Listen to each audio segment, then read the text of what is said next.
Bismillahirrahmanirrahim. Assalamualaikum warahmatullahi wabarakatuh.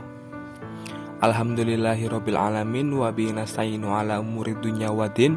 Wassalatu wassalamu ala asrofil anbiya'i wal mursalin wa ala alihi wa sahbihi ajmain, amma ba'du.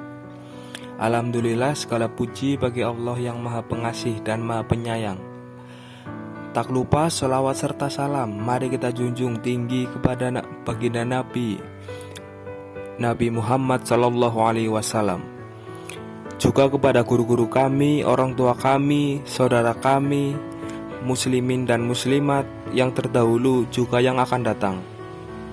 Yang terhormat Bu Dosen Hani Alfi Nuraini selaku pengampu dosen mata kuliah tafsir, dan tak lupa teman-teman kelas 3 KPIE dan yang nonton video ini.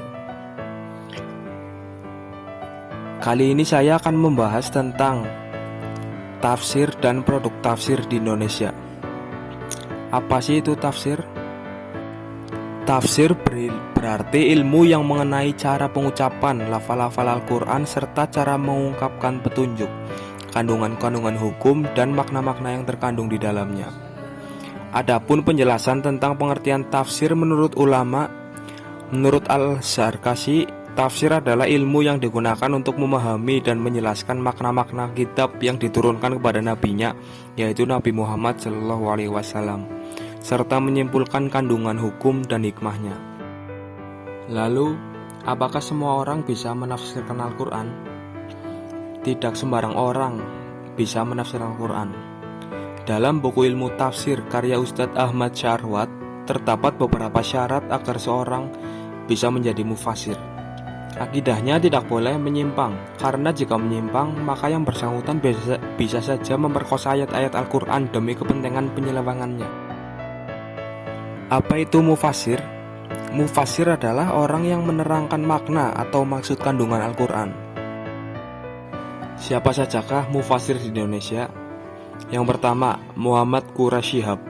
Beliau dikenal sebagai seorang pakar tafsir kontemporer yang merupakan jebolan Universitas Al-Azhar, Mesir.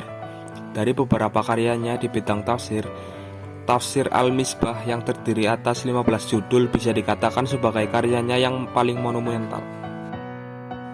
Yang kedua, Kiai Haji Bisri Mustafa. Karyanya yang paling monumental adalah Al-Ibris li Ma'rifat, Tafsir Al-Quran Al-Aziz, yang berjumlah 30 juz. Pengerjaan kitab tafsir itu kurang lebih 4 tahun sejak 1957 sampai 1960. Kitab berbahasa Jawa ini juga telah banyak diterjemahkan ke dalam berbagai bahasa, seperti bahasa Sunda, Indonesia, bahkan Belanda. Yang ketiga, Buya Hamka. Sosok Buya Hamka muncul sebagai mufasir Indonesia pada masa setelah kemerdekaan. Buya Hamka menulis beberapa kitab tafsir. Salah satu yang paling tersohor adalah Tafsir Al-Azhar. Beliau mulai merintis penulisannya melalui pengajian subuh di Masjid Al-Azhar, Kebayoran Baru, Jakarta pada 1958. Jadi kalau tidak sembarang orang bisa menafsirkan Al-Quran, lalu siapa yang bisa menafsirkan Al-Quran? Kata Ustadz Ahmad Syarwat, LCMA, dalam bukunya Pengantar Ilmu Tafsir, mengatakan yang boleh menafsirkan Al-Quran itu hanyalah Nabi Muhammad SAW. Tafsir Al-Quran di Indonesia merupakan upaya yang dilakukan untuk menjelaskan kandungan kitab suci Al-Quran kepada bangsa Indonesia melalui bahasa yang digunakan oleh bangsa tersebut, baik dalam bahasa nasional maupun dalam bahasa daerah, seperti bahasa Melayu. Tafsir Al-Quran di Indonesia pada abad ke-7 sampai 15 pada masa klasik. Pada periode pertama Islam di Nusantara belum bisa dikatakan sebagai sebuah tafsir.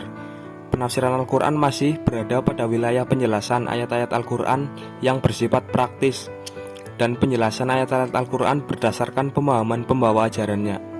Sebagaimana diketahui bahwa para ulama dan penyebar Islam melihat kondisi Nusantara pada saat itu yang dibutuhkan hanya sebatas penafsiran ayat-ayat untuk kebutuhan dakwah Islamiyah. Pada periode klasik ini sangat sulit bagi para ulama disebabkan oleh beberapa faktor, diantaranya pertama, bahwa tulisan pada masa itu belum begitu penting bagi masyarakat Indonesia. Yang kedua, masyarakat Indonesia pada masa itu lebih memilih penjelasan-penjelasan praktis terhadap isi kandungan Al-Quran ketimbang membaca karya-karya yang pernah ada di negeri Arab. Selanjutnya, pada masa abad ke-15 hingga abad 17 atau abad pertengahan, tafsir Al-Quran pada masa ini lebih berkembang dan lebih dapat dipertanggungjawabkan secara ilmiah karena tidak didasarkan pada kekuatan ingatan semata sebagaimana periode klasik.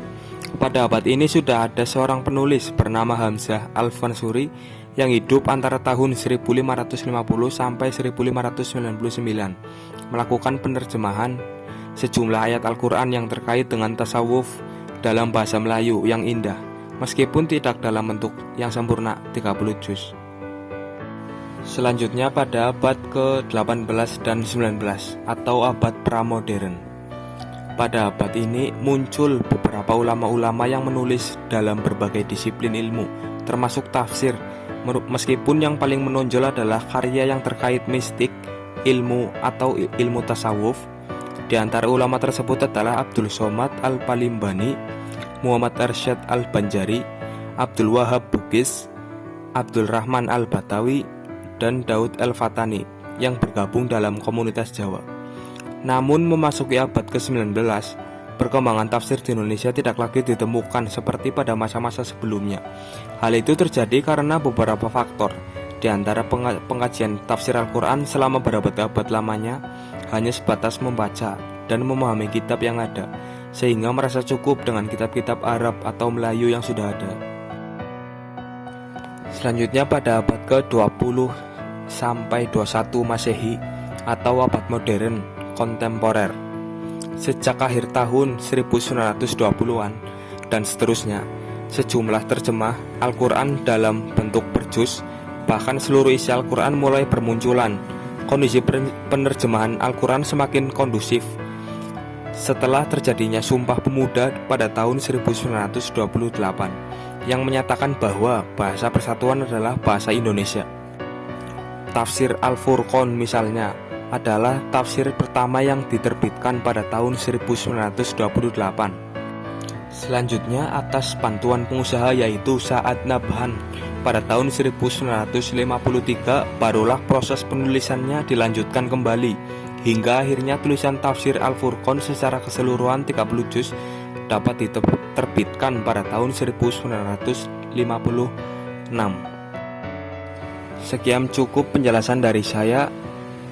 Apabila ada salah kata, saya mengucapkan minta maaf.